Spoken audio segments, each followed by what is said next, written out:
seandainya saya ini warga negara Indonesia kan, saya boleh bertugas di sekolah dan juga boleh bertugas di bahagian Hospital. kesihatan macam Oh, tu. di hospital. Di hospital. Rumah sakit. Cumanya bidang yang saya Sangat beruntung. Persoalannya beruntungnya tuh kayaknya gimana tuh? Jadi kita akan sama-sama dengar bagaimanakah pendapat mahasiswa.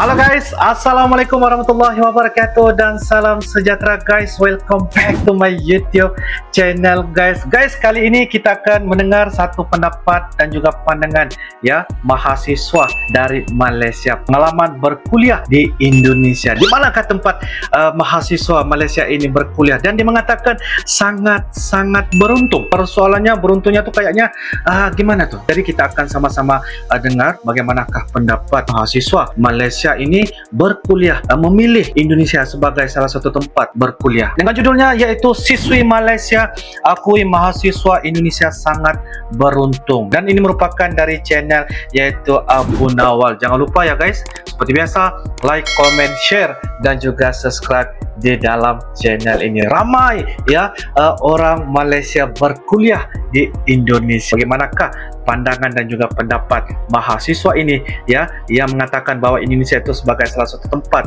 yang sangat beruntung untuk kita berkuliah di Indonesia. Tanpa berbasa-basi, ayo kita sama-sama nonton di dalam video pada kali ini. Yo guys. Oke guys, dengan hitungan 1, 2 dan 3 guys. Bismillahirrahmanirrahim. Hai, Assalamualaikum. Selamat kembali ke channel YouTube saya, Abu Nawal. Waalaikumsalam warahmatullahi wabarakatuh. Kalau sebelum ini saya ditemani oleh dua orang jejaka, yaitu Faiz Abdullah dan Yahya Siman. Untuk pertemuan kali ini, saya tetap tidak bersendirian kerana saya ditemani oleh seorang tetamu istimewa, yaitu seorang tetamu wanita. Apalah erti channel YouTube Stay Tuned with Abu Nawal tanpa kehadiran bintang tamu? Dan oleh itu, kalau ingin mengetahui siapakah gerangannya tetamu Abu Nawal pada kali ini, stay tuned with Abu Nawal. Kita kembali sesaat lagi. Wah, keren. Wow. Ada iklan ya guys. Ejen seluruh sahabat Pemirsa diperlukan. yang dihormati, sebagaimana yang telah saya janjikan sebentar tadi, mari saya perkenalkan tetamu Abu Nawal untuk pertemuan kali ini. Oke, siap. Tetamu Abu Nawal guys. Oke, bismillahirrahmanirrahim. Assalamualaikum warahmatullahi wabarakatuh. Jadi saya ucapkan selamat datang ke YouTube channel saya, Abu Nawal, kepada Puan Nurul Fazarina Abdul Jinais. Saya persilakan Nurul untuk memperkenalkan diri dan juga serba sedikit latar belakang tentang pendidikan. Puan Nurul, dipersilakan. Pertama sekali, terima kasih kepada channel YouTube Abu Nawal. Jangan lupa subscribe. Kepada semua pemirsa di Indonesia dan juga di Malaysia, pemirsa, jangan lupa subscribe channel YouTube Abu Nawal. Okey, pertama sekali saya perkenalkan diri saya. Saya Nurul Fazarina Abdul Jinais. Latar belakang pendidikan, saya ambil yang paling tinggi lah setakat ni. Mendapat degree daripada Universitas Negeri Medan, Sumatera Utara, Indonesia. Sumatera Utara, Indonesia. Dan untuk pengetahuan penonton dan juga pemirsa di Indonesia, kalau ada yang sedang menonton YouTube Abu Nawal ini, Universitas Negeri Medan ini berdekatan dengan IAIN, iaitu Institut Agama dan juga USU, University untuk kedoktoran. Jadi kami di sana ada pelajar untuk ilmu pendidikan, maksudnya untuk guru, bahagian agama dan juga kedoktoran lah. Tiga universiti yang berbeza, tapi dekat-dekat saja. Dekat-dekat saja. Jadi kami pun kalau di Medan, pelajar kedoktoran dan juga agama ni agak rapat lah, biarpun berlainan universiti tapi saling bertemu sebab kami di in charge oleh konsulat Medan lah. Ada konsulat konsulat orang Malaysia di sana. Jadi kami dikawal, jadi kami selalu mengadakan pertemuan dengan semua pelajar Malaysia di Indonesia. Macam itulah. Wow. Okey. Okeylah. Jadi macam mana boleh terfikir untuk belajar di Indonesia, di luar negara ya? Khususnya di Medan Universitas Negeri Medan Sumatera Utara ini. Okey, pertama sekali masa mula-mula dapat tawaran ni, ada juga tawaran di Universiti Malaysia, tapi bila dapat tawaran ini dia khusus untuk pendidikan. Dulu dikenali Universitas Negeri Medan ni adalah IKIP. Melahirkan untuk guru-guru lah. Jadi sebentar, boleh saya tanyakan satu soalan? Jadi sebelum ini tetamu saya lah Yahya Siman dan beliau juga daripada IKIP tetapi di Yogyakarta. Jadi ada kaitankah itu IKIP Medan dengan IKIP Yogyakarta? Ya, sama tak? Yogyakarta memang dia ada kaitan, cuma bila sudah dinaiktarafkan kepada universiti. Jadi di dalam dia diterapkan sebagai universiti dan di dalam tu dikumpulkan untuk semua bidang kejuruteraan, sejarah, geografi, ekonomi. Tapi dia bukan untuk guru sajalah. Bila sudah naik sebagai universitas, dia punya bidang tu bukan menjurus kepada guru sahaja, tetapi boleh masuk ke dalam bidang lain. Sebagai contoh kan, saya mahu tahu dia punya sedikit perbezaan lah. Kalau kita di institusi pendidikan di sini kan, kita memang dilatih untuk jadi guru betul-betul. Tapi bila masuk di dalam universitas tu, setelah dia menjadi universitas, kami dilatih untuk masuk ke dalam bidang yang lain. Contohnya masa kami latihan tu kan, kami ada latihan macam di Malaysia jugalah, ada latihan terakhir kami masuk bidang kesihatan. Bidang berada kesihatan. di dalam kesihatan. Menyeluruh lah. Jadi seandainya saya ini warga negara Indonesia kan, saya boleh bertugas di sekolah dan juga boleh bertugas di bahagian kesihatan. Macam tu. Di hospital. Di hospital. Di hospital. Rumah sakit. Cumanya bidang yang saya pelajari itu diaplikasikan di dalam di hospital tu lah. Macam saya ambil counselling kan. Jadi kami dilatih untuk bagi clinical saya punya counselling bidang kepada jururawat tu di hospital macam tu. Maksudnya pesakit semua. memberi counselling kepada staf di sana dan juga pesakit. Betul. Oh wow. Itu keistimewaan universitas dia. Bila dia bertukar kepada universitas, sebab menurut kawan-kawan tu kan, masa dia IKIP, memang kita di sudah istilahnya tu yang istilah dia tu yang kita latihan tu, masa dia IKIP, dia menjurus kepada sekolah sahaja. Tapi bila dia sudah beruniversitas, dua bidang tu. Dia lagi profesionalisme dia mungkin lebih tinggi ya. Dan untuk pengetahuan, skop dia tu makin luas. Dia sudah makin luas, betul. Makin luas. Macam masa sepanjang saya belajar di sana kan, ada guru, ada saya punya senior tu, sama-sama masuk di dalam macam istilahnya PJJ lah dia tu. Dia datang pada hari-hari tertentu, tapi dia bertugas di tempat lain, bukan di bahagian guru lah. PJJ maksud dia pendidikan jarak jauh. Begitu kata. Kalau sini PJJ pendidikan jarak jauh, yang dia datang pada hujung minggu saja. Apa maksud dia tu? Ataupun kalau di sini KDC mungkin kursus dalam cuti. Betul. Kursus dalam cuti. Tapi dorang bukan bekerja di dalam bidang pendidikan tu. Dorang bekerja di bidang lain. Cumanya bila dorang masuk di sana kan, jadi dorang boleh masuk sekolah. Dorang di sana boleh bekerja dalam satu masa, dalam satu hari, dalam dua bidang. Itu keistimewaan dia di sana. Wow, hebatnya. Satu hari dua bidang. Macam sesuatu yang barulah bagi saya. Pertama kali saya dengar. Macam saya punya pensyarah kan. Dosen. Kalau di sana panggil dosen. Pensyarah tu. Pagi dia pergi mengajar di kelas kami. Nanti tengah hari sekarang kami punya kelas pukul 8 pagi sampai jam 9 contoh kan. Jadi dalam pukul 10, pukul 11 macam tu dia akan pergi kerja tempat lain. Itu keistimewaan dia. Ini macam lari mula kita sangat menarik. Sesuatu yang macam tidak pernah ada di Malaysia kan, benda macam tu. Tidak ada. Iya, betul. Saya pun perasan tidak ada kalau di Malaysia ya guys ya. Sebab apa yang dikatakan oleh mahasiswa Malaysia ini yang ada pengalaman nih, pelbagai. Bukan satu sahaja tetapi pelbagai. Wow, satu perkara yang sangat-sangat menarik. Baru saya tahu nih guys, pertama kali saya tahu nih. Oke, kita lanjut guys. Pendapat, pandangan. Wow. Saya pun teringin macam tu. Kan sekarang sudah balik sini kan. Kenapa saya tidak boleh bekerja dalam 2 bidang macam tu. Wah, 2 bidang satu masa. Okey, satu masa. Jadi belum menjawab soalan saya tadi. Kenapa pilih Benar. Universitas Kenapa Negeri Medan pilih Sumatera Medan? Utara? Ya, kenapa memilih Indonesia? Saya pilih tu satu tadi saya cakap tadi dia memang mengkhususkan kepada pendidikan kan. Pendidikan. Dan ada senior-senior termasuk Cikgu Yaya tu yang mungkin salah satu tetamu Abu Nawal tu. Dia adalah satu kampung dengan saya. Oh. Ya, dia sekampung. Okey. Jadi ideologi tu, dia jadi ideal kepada saya.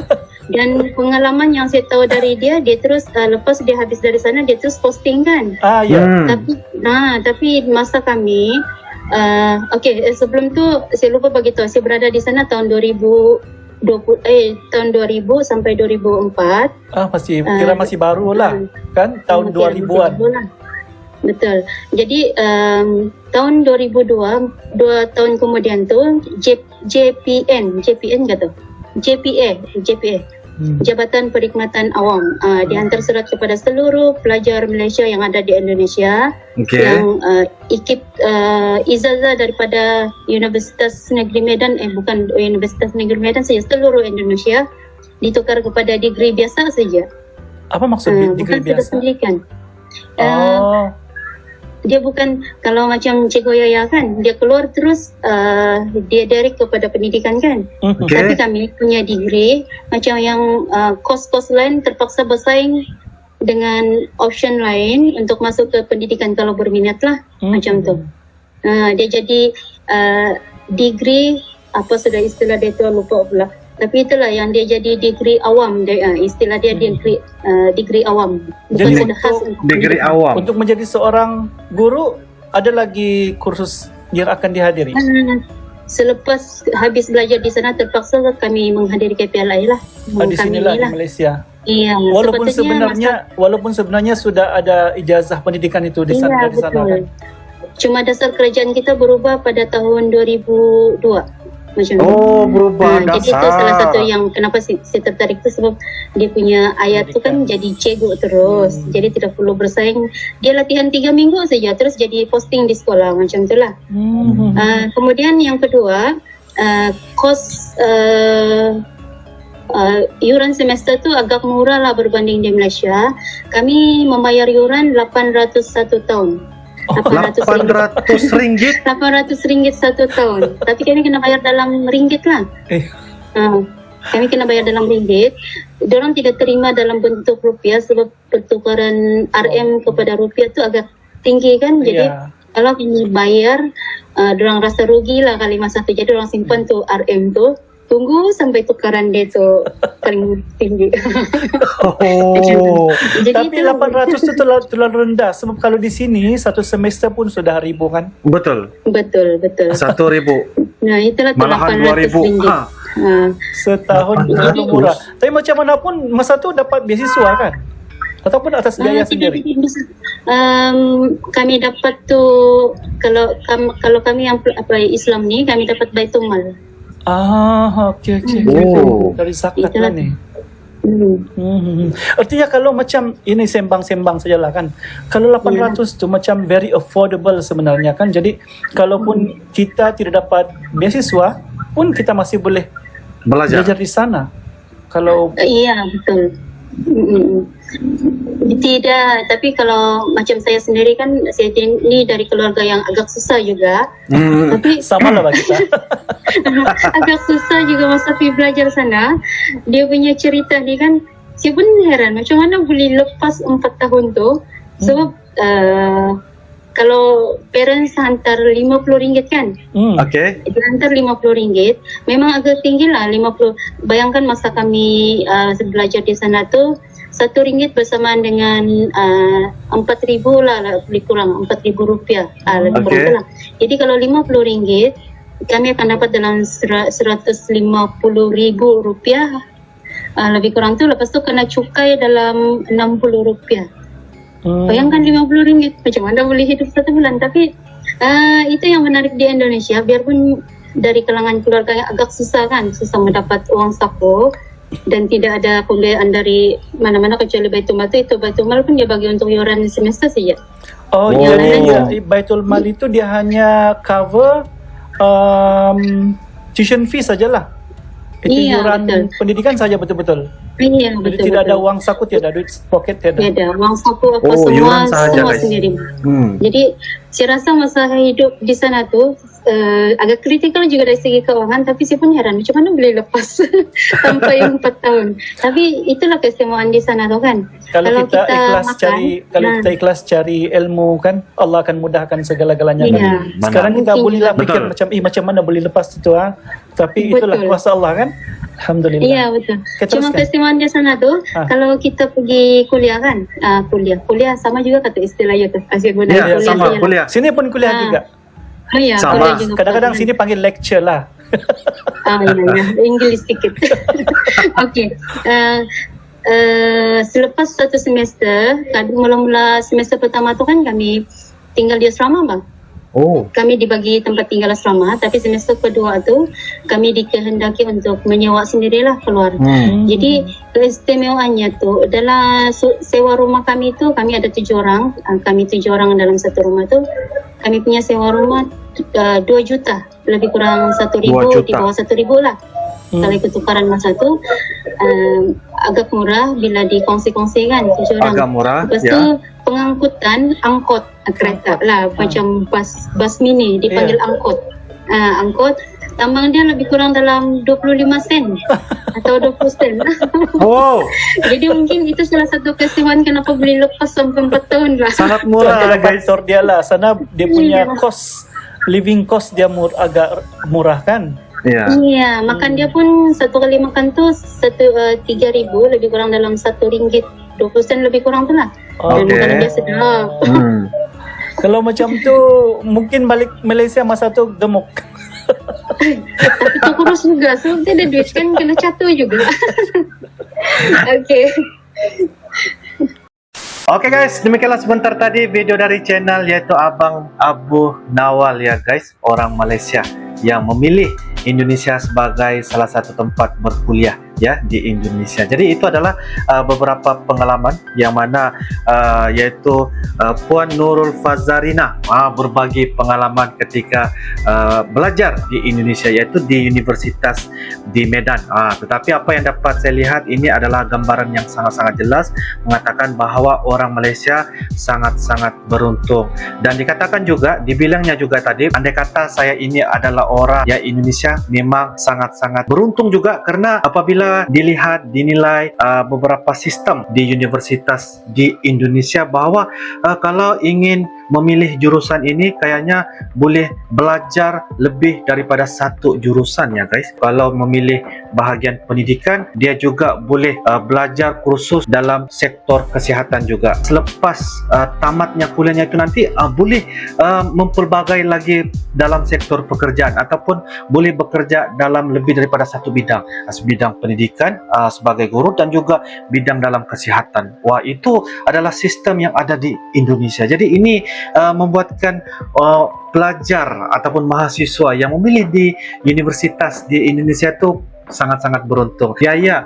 yuran semester di Indonesia juga sangat-sangat murah ya guys, RM800 saja, apa yang dikatakan oleh yaitu Puan Nurul sebentar tadi. Jadi apapun saya ucapkan terima kasih kepada Puan Nurul karena berbagi pengalaman, dan ini sangat-sangat menarik untuk kita mengetahui lebih lanjut bahwa sistem di universitas di Indonesia itu memang sangat-sangat berbagai dan sangat-sangat menarik untuk kita ketahui, dan mungkin pelajar-pelajar dari Malaysia dapat tahu bahwa di Indonesia itu banyak lagi sektor ataupun bidang-bidang yang boleh kita belajar dan juga dapatkan pendidikan ataupun ilmu untuk kita balik nanti di Malaysia, bahwa inilah perkara-perkara yang harus kita jadikan sebagai keberkahan, ya, ilmu yang kita dapat dari negara Indonesia. Wow, sangat-sangat menarik ya. Dan juga saya ucapkan terima kasih kepada Abang Abu Nawal kerana membuat satu konten yang membuatkan kita banyak mengetahui lebih lanjut bagaimana pandangan orang Malaysia memilih, ya, di universitas di Indonesia, memilih Indonesia sebagai salah satu tempat untuk kita berkuliah. Jadi guys, menurut kalian bagaimana? Kalian boleh turunkan di ruangan kolom komentar. Banyak juga persoalan-persoalan saya itu tentang apakah yang dimaksudkan dengan ikib dalam bahasa penuhnya. Kalian boleh turunkan di ruangan kolom komentar. Jikalau ada beberapa tambahan dan juga info juga, kalian juga tambahkan juga di ruangan kolom komentar. Sama-sama kita belajar dan juga sama-sama kita lebih mengetahui bagaimana sistem sekolah ataupun sistem universitas yang berada di Indonesia. Oke guys, itu sahaja dari Uncle. InsyaAllah kita akan bisa ketemu lagi di video-video akan datang guys. Sampai jumpa lagi. I love you Indonesia, I love you Malaysia. Assalamualaikum warahmatullahi wabarakatuh. Dadah.